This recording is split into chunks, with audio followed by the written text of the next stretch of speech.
Alright, so today we're going to learn about the Shape Builder tool in Adobe Illustrator. I largely ignored this tool for the first 5 years of my logo design career, and that was a big mistake because it really improved my workflow and made me create the kind of symbols that you see in logos much faster. So let me go ahead and get started with the basics. The Shape Builder tool is going to be on your toolbar to the left, and it's going to have this little shape right here. When I hover over it, you're also given some other options, depending on what version of Illustrator you have. So I'm going to go ahead and select the Shape Builder tool, and let me actually draw a few items first. So I'm going to go here and get my rounded rectangle tool, and I'm just going to draw a simple rectangle. I'm going to go ahead and select a very different color and copy and paste. I'm actually going to rotate this 90 degrees. I'm just going to make kind of a plus sign.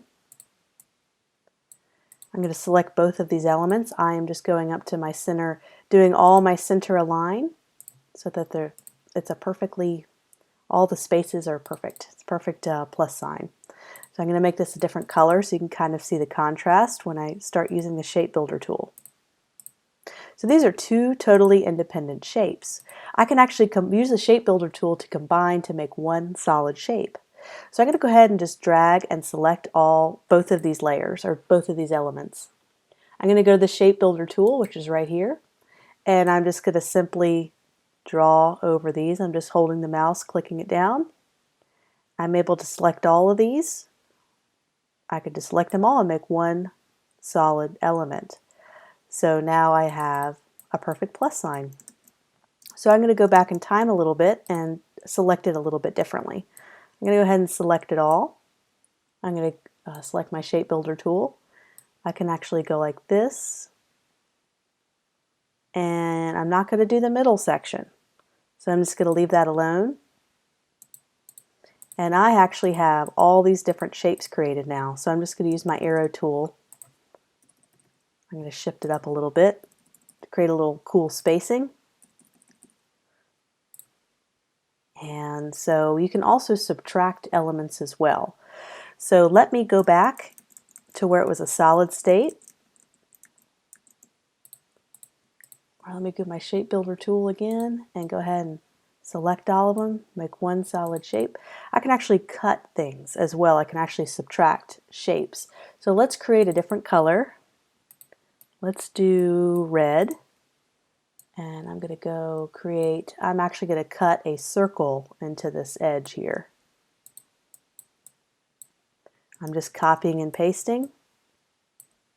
I'm just going to align these really quickly and sending these to the back so I can kind of see all my overlapping layers. I'm going to go ahead and select everything.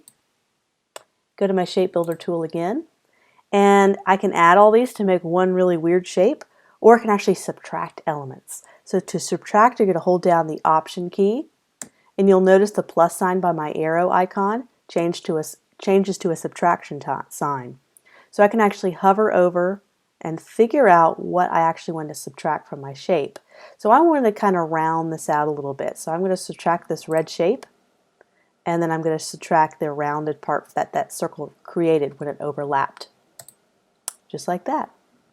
And I'm just holding down the Option key. If you have a Windows, I believe it's the Alt key. So I'm going to go ahead and do the same thing here and subtract. So you can create some pretty cool shapes just by subtracting and adding some shapes. So now that we know the basics, we're going to keep going. Let me just go ahead and do these for you real quick, and we're going to learn how to create some pretty cool symbols for logos. Let me make that a little more dramatic. Let's do this one more time. We're going to subtract. Got to select all my elements first. If you do not select all your elements, the Shape Builder tool will not activate for you. So select all your elements. I have the plus key. I want to hold down Option or the Alt key, and I'm going to start subtracting elements. Subtract. And there we go.